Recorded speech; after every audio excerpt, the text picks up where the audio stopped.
Hello and welcome back to the channel. Thank you for joining me for another of my on-location interviews. It's very exciting, this going out and about rather than sitting there on Zoom. And as you can see, we have a wonderful guest, Catherine Edwards. Hello, Catherine. Hi to both of you. So nice to have you here. I've got something on my fly. Insects everywhere. Yeah. Obviously in the countryside, which is fantastic. We're up in Surrey, and you have a YouTube channel. And you look at health, well, you look at all sorts of different things, very similar to what we've been talking about, and very much now focused on solutions of where we are. But let's find out a little bit about what you do. Could you tell us, because you've got a background in animals and animal health and welfare, as well as biology and things like that. So could you just give us a quick resume? A very quick resume. Well, it's so lovely to have you both up, and being on site makes all the difference, being able to meet people in person. Yes. But in a nutshell, I am a biologist, and then I went into loads of different industries. I've been in water quality, environmental management, telecoms, have my own project management company. And then when I had my children, quite some while ago now, I decided I really wanted to get back into my passion of animal health.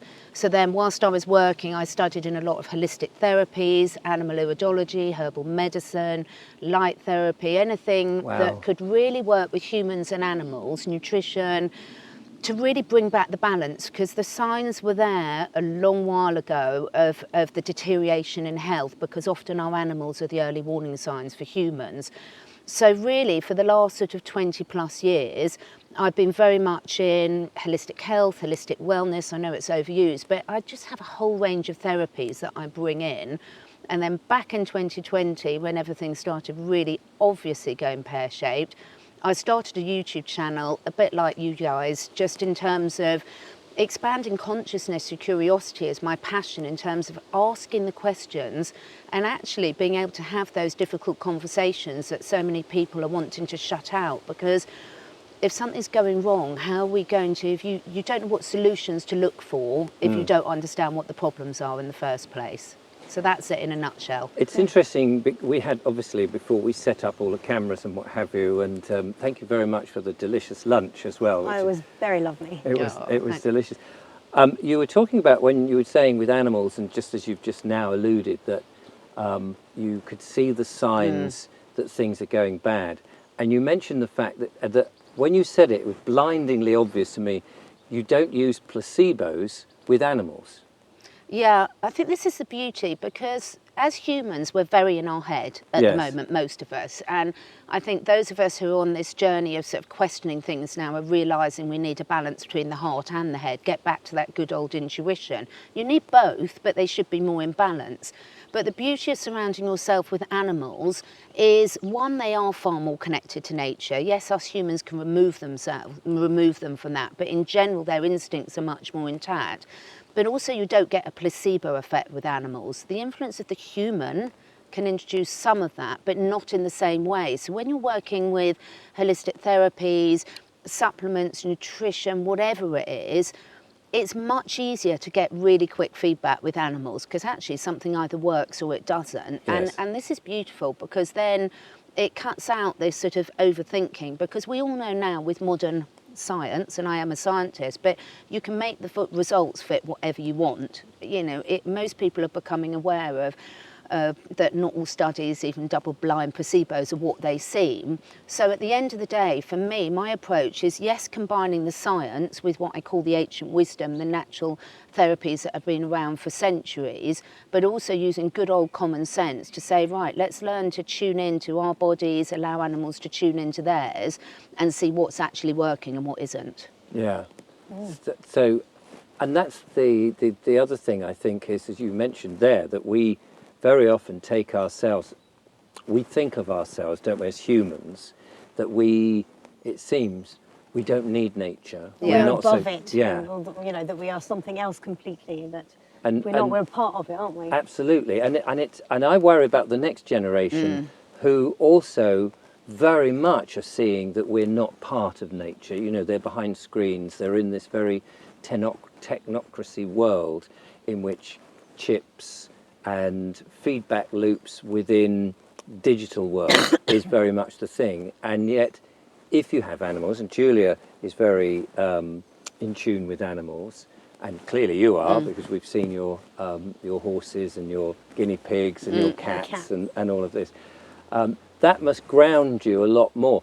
The question I want to ask you then is, because we're trying to look at solutions, what do we do about the next generation who seem to have been caught and kept within this frame of artificial world? Yeah. Cyber world? Yeah. Cyber world. I think it really comes down to the parents, and you know, whether it's an animal or a child, they do what you do, not what you say. We're all parents, Yes. we know that. You can say the best things in the world, but your children go on what you do. And I've had this conversation quite a lot. I think getting back to good old-fashioned values, like spending time with your children, showing that you are going to prepare homegrown food, or if you can't grow it yourself, you know, you're going to prepare a meal from scratch and put that love and attention into it. If you've got animals in your life, don't feed them out of a bag. You know, learn and educate yourself with your children about what that species needs.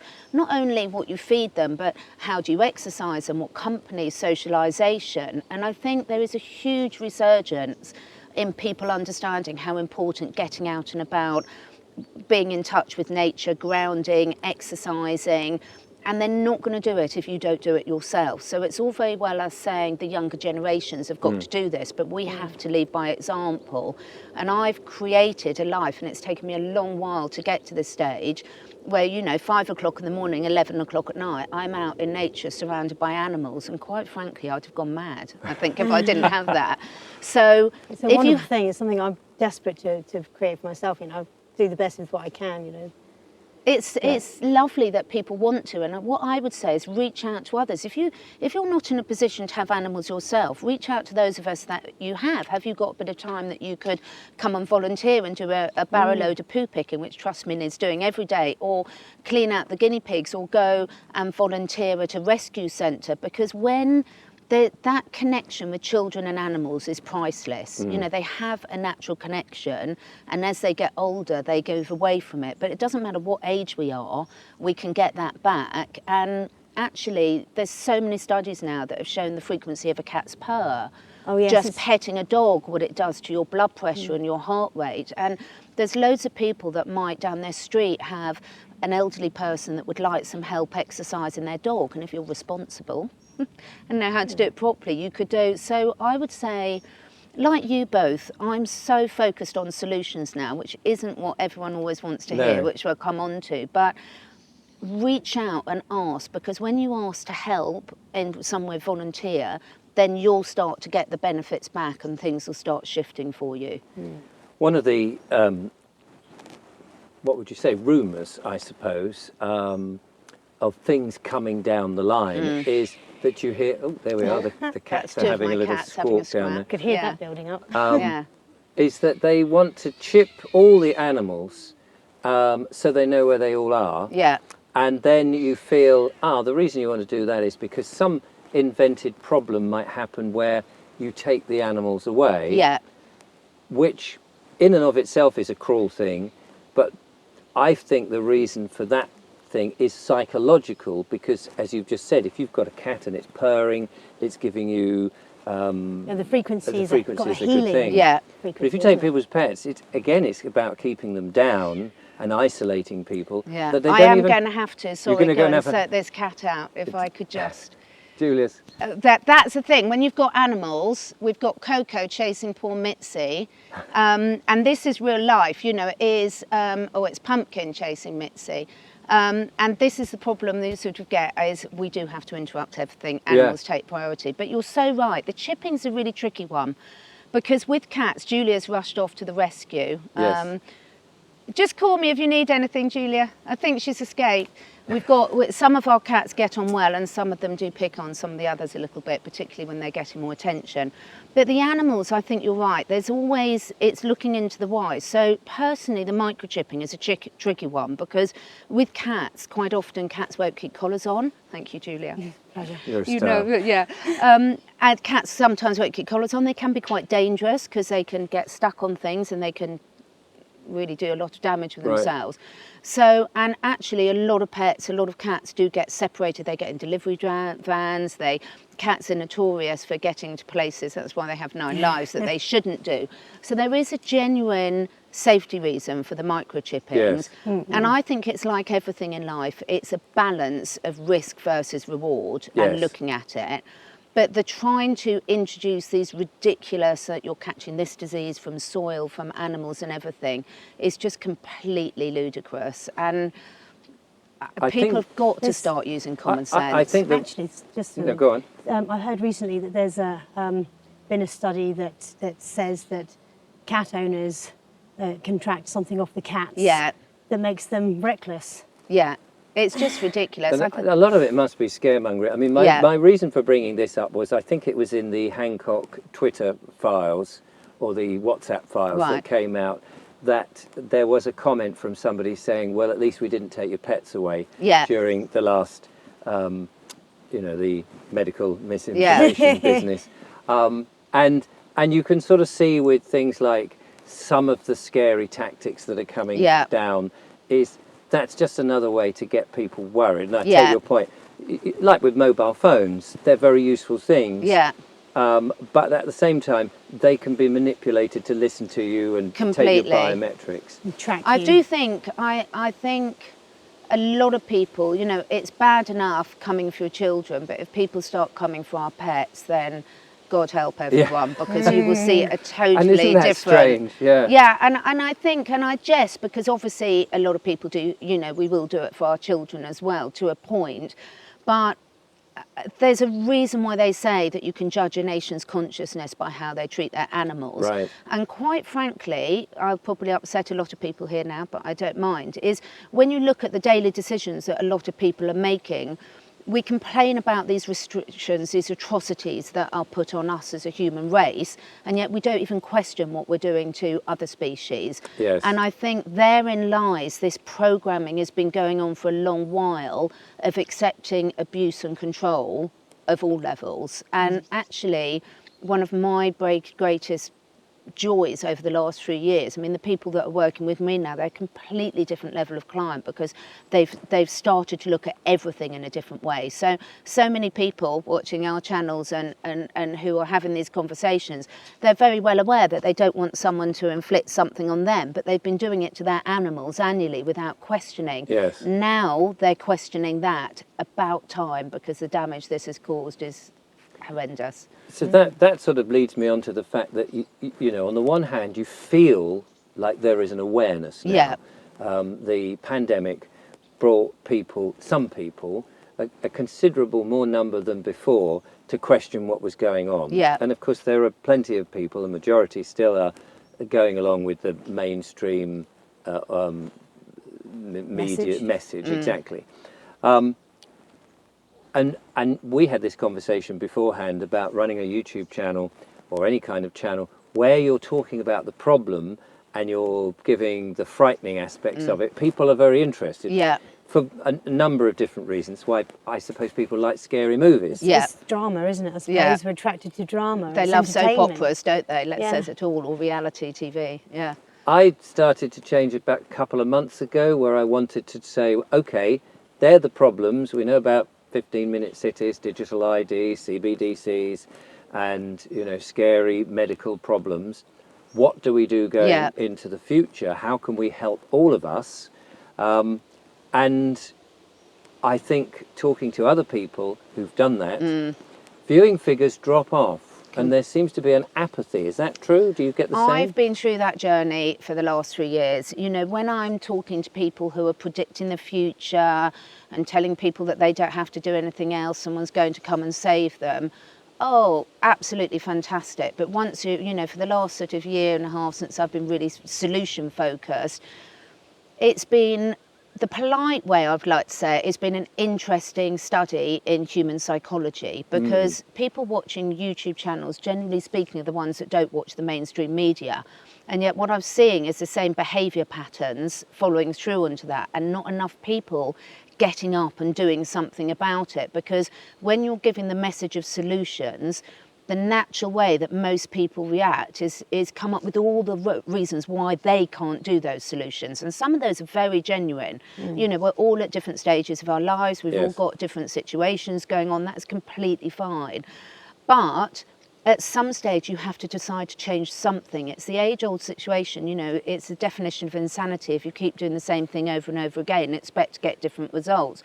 And I think now is a time where it's never been stronger. We have to stop expecting someone else to do it for us. We can all help each other. We've all got different skills in different areas. Like Julia just rushes off and helps my cat. Yes, But we instinctively. can't See a need, feel the need. instinctively. But we have to play a price, because if we're going to sit back and let other people do it for us, we're inherently telling the universe, however you want to describe what works for you, that you're powerless and you're a victim, and therein lies the problem. And you know, we were sort of mentioning before, it can be very overwhelming, but everyone can do something differently. Get up tomorrow and change something in your life. Yes, no, I completely agree. Yeah, I've noticed a lot lately that seems to me like people are waking up. So they're pulling one bit of wool off their eyes, and then they're going, oh, check out this bit of wool though. Yeah. and hiding behind something else. I mean, one of the things that people are often accused of is perhaps being not very intelligent. Yeah. And I think that's unfair, because like those people who took the medical intervention, they had such a good job put on them by the government and the mainstream media and celebrities and their friends and family who believed it. Bad, isn't it? And went with it, to the point that you started to see extremely weird behaviour from people who wouldn't normally treat another human that way, calling across a public space and pointing people out, going, put that mask on, or get those people out of here, because they suddenly saw them as a threat without any sense of thinking about what's going on. So how now, I feel we're in a lull at the moment where it's almost like we're beginning to forget that it happened, the pandemic, and we've had a summer in this country anyway. Nothing's really bad happened. We've got pressures like the cost of living and things like that. Which is getting worse. Yeah. And I feel that something's likely to happen just to move us back into some fear state. Yeah. And being aware of that, which not everybody will be, of course, but those who've been in this game a little bit, how now do we get people to say, look, now is the time to actually to go out, grow food, get interested in land, your health, and things that you should be doing. Try not to buy so much highly processed food from the supermarket. Try and move away from those brands and things. Because there's so many directions you could go in, and you were saying, you know, just doing one thing will help in the long run, and take it slowly.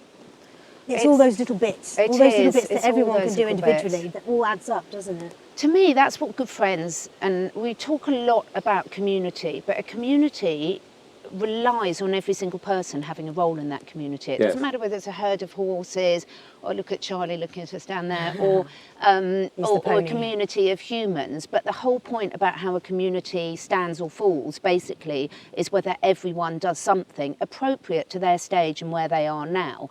So, for example, unfortunately, there's so many studies you can look at, whether it's, A Few Good Men, I can't remember the name of the book, but there's so many studies on the psychology of the human race. You know, they will press that button to electrocute someone if someone of authority is telling them to do that.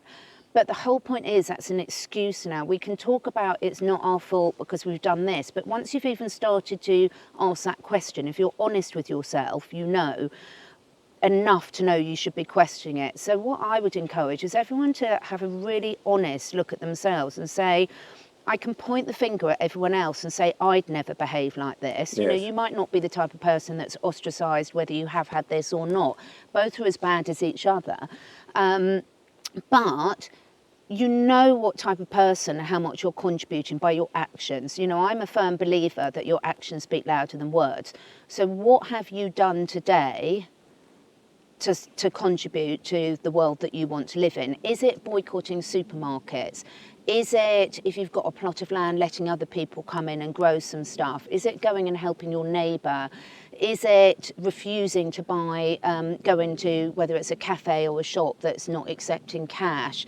Is it, whatever it might be, there can be one thing that you can do. To do all of it is overwhelming, and we Yes. don't need to, Yes, because we've yeah. all got different expertise. You know, I'm not a financial person, but I'm really good at the healthcare, so I can take hold of that and say, look, I'll research that if you like, and open it up, and you can take what you want and leave the rest. And then someone else might do the financial side of things, and someone else might do the water quality, which is another thing I'm really passionate about. And everyone can take a little bit of the jigsaw puzzle and open as much as they can out that to make it available for those that want it.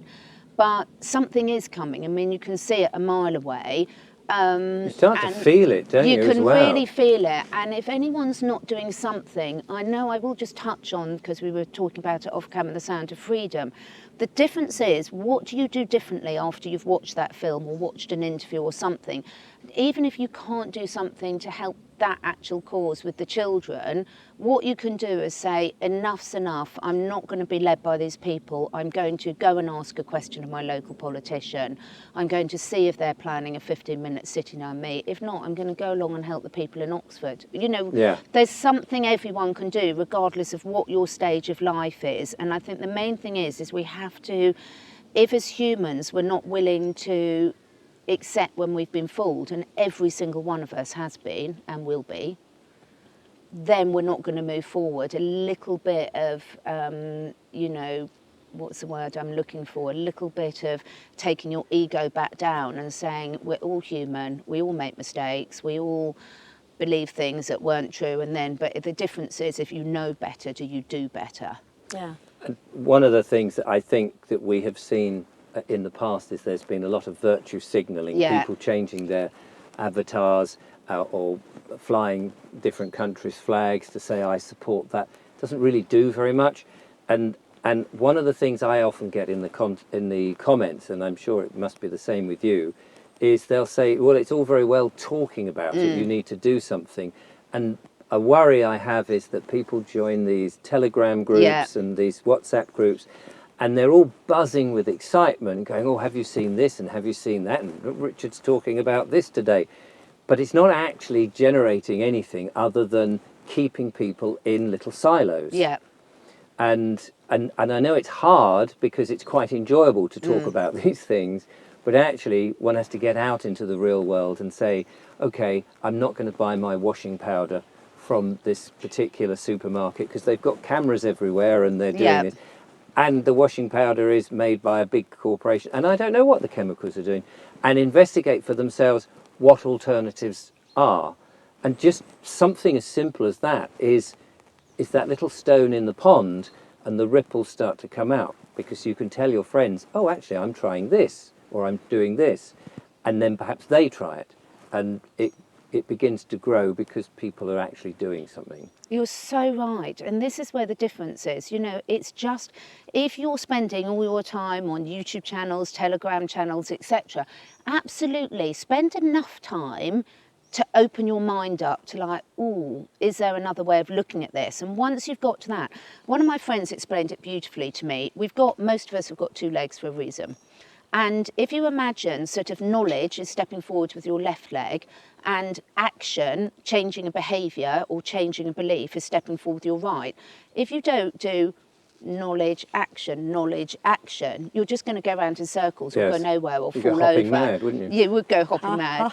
And this is what I think people need to do. So how about if we all went to our local farm shops and said, actually, where do you get your food from? Yes. Is it sprayed with? I know being certified organic can be very expensive. So, you know, do you check whether your farmers use chemicals? How about if I rallied some support, could you get in some stuff that isn't sprayed with chemicals and has got higher animal welfare? What about if we work with the people?